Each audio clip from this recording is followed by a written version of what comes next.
Hello বন্ধুরা, তোমরা কেমন আছো? আশা করি অনেক ভালো আছো। আমি অনেক ভালো আছি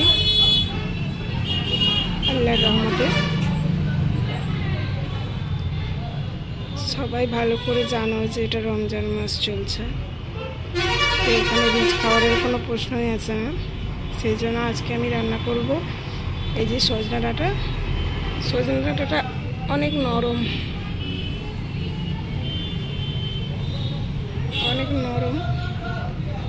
আর এখানে নিয়েছি কিছুটা মটরশুঁটি আর রুই মাছ, যেটা আগে থেকেই ভাজা ছিল, এই যে, আর টমেটো, কাঁচা লঙ্কা। আজকে আমি রান্নাতে পেঁয়াজ ব্যবহার করব না।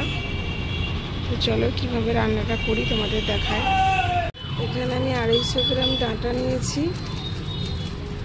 আর 200 গ্রামের মতো মটরশুঁটি নিয়েছি, 3টে টমেটো, কিছুটা কাঁচা লঙ্কা, ঝালটা অবশ্যই তোমরা তোমাদের মতন করে দিয়ে নেবে। আর এখানে মাছ। আমি এই যে গ্যাসে কড়া বসিয়ে দিয়েছি, এর মধ্যে এখন দিয়ে দেবো তেল। আমি সবসময় সাদা তেল ব্যবহার করি, তোমরা চাইলে সর্ষের তেলও দিতে পারো, অসুবিধা নেই।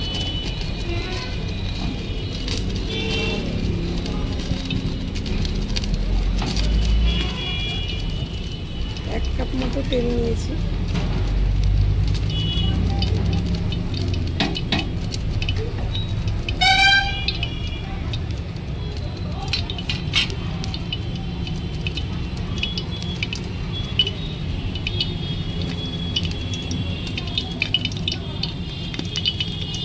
আমি যেসব মশলা দিয়ে তরকারি রান্না করি, তোমরা কে কী ভাবো আমি জানি না, কিন্তু আমি এরকম সাদা তরকারি ভালোবাসি। আর সবার মধ্যে এরকম সাদা তরকারি বলি বানাতে, কেননা রিচ খাওয়াটা সবার জন্যই ক্ষতিকারক। সেই জন্য আমি সাদা রান্না করি, কিন্তু রান্নাটা সাদা হলেও টেস্টটা কিন্তু অসাধারণ। তো তোমরা কে কীরকম রান্না খেতে চাও বা কে কী খাবার দেখতে চাও, সেটা অবশ্যই কমেন্টে জানাবে, আমি সেটাই করে দেখানোর চেষ্টা করব। তেল গরম হয়ে গেছে, এর মধ্যে এখন দিয়ে দেবো কালো জিরে।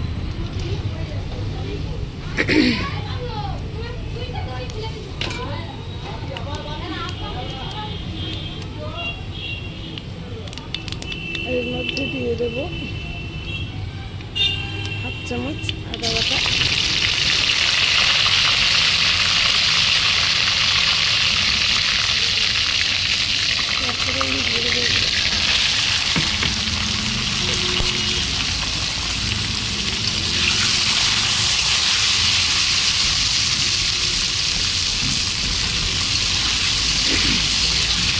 আমি এটাকে বেশি নাড়াবো না, কেননা ডাঁটাটা খুব নরম, ফেটে যেতে পারে।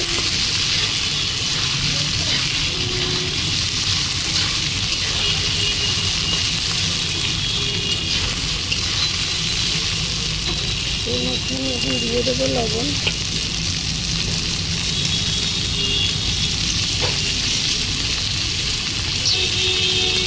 লবণটা অবশ্যই পরিমাণ মতো দেবো।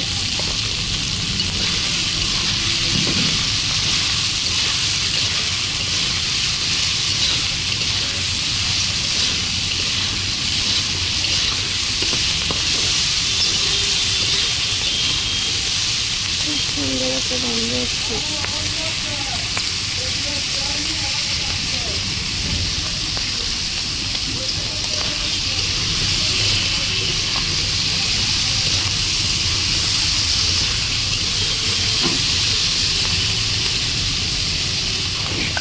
একবারে সিম্পল রান্না,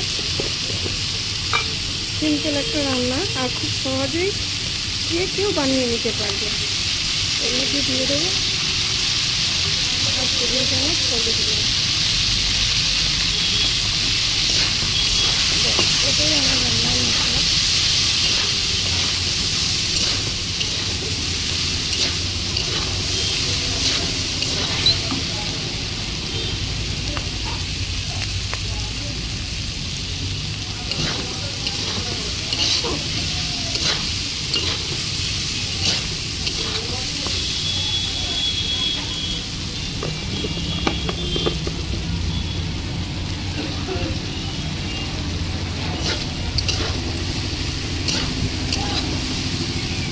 এর মধ্যে দিয়ে দেবো সামান্য পরিমাণ জল, একটু জল দিয়ে দেবো।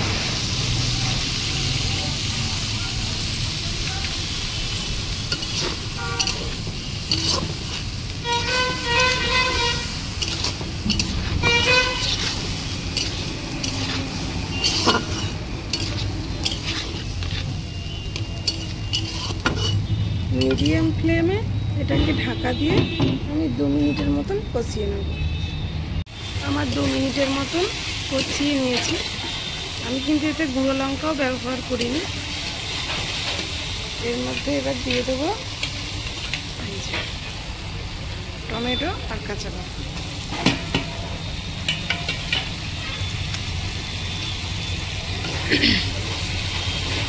এটা রমজান মাস, এরকম সাদা তরকারি খাওয়াই ভালো সবার জন্য। সবাই রোজা রাখো, বেশি বেশি করে দোয়া করো, ইবাদত করো, আমল করো, আর আমার জন্যও দোয়া করবে। তোমাদের সবার জন্যে আমিও দোয়া করব ইনশাআল্লাহ।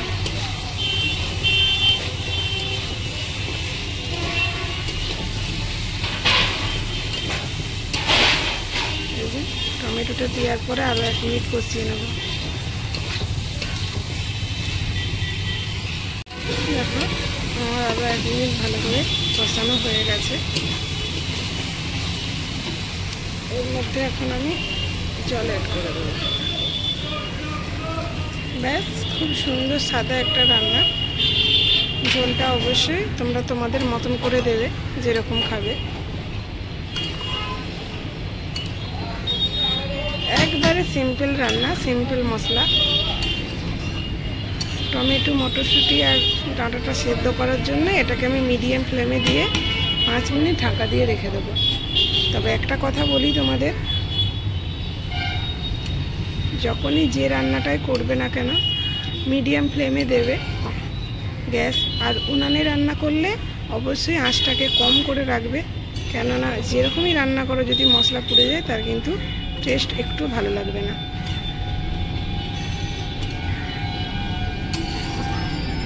এখন এটাকে 5 মিনিট মিডিয়াম ফ্লেমে ফোটানোর জন্য ঢাকা দিয়ে রেখে দেবো। প্রায় 5 মিনিটের মতন হয়ে গেছে।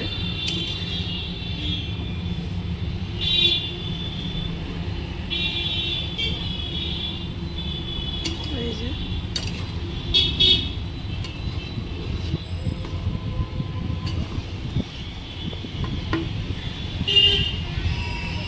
এর মধ্যে এখন দিয়ে দেবো 10 পিস মাছ। 3 পিস দিই, বাবা আর আমি দুজন খাই তো সেজন্য বেশি দিই না।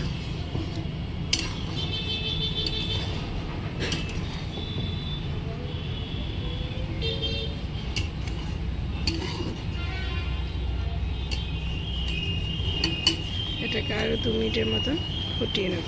ডাঁটা দিয়ে মাছের ঝোলটা একদমই রেডি। এখন যেটা আমার প্রাইভেট মশলা সেটাই দেবো, সেটাই যে তোমরা সবাই জানো, ধনে জিরের গুঁড়ো ভেজে, মানে আমি ভেজে গুঁড়ো করে ব্যবহার করি। ব্যাস, একদম তরকারিটা সুন্দর রেডি। ডাঁটা, মটরশুঁটি, মাছ দিয়ে টমেটো দিয়ে ঝোল। তোমরা চাইলে এতে ধনে পাতাও অ্যাড করতে পারো, আমার কাছে নেই সেই জন্য আমি করিনি। ডাঁটাগুলো অনেক নরম কিন্তু একটুও ঘাটেনি, পুরোপুরি ঠিকঠাক আছে। তোমাদের দেখাই আমার তরকারিটা চাইলে তোমরা এভাবে বানাতে পারো, বানিয়ে ট্রাই করতে পারো। ভিডিওটা যদি ভালো লেগে থাকে অবশ্যই সাবস্ক্রাইব করে আমার পাশেই থাকবেন। আর কে কোথা থেকে দেখছেন অবশ্যই কমেন্টে জানাবেন। দেখা হচ্ছে নেক্সট ভিডিওতে।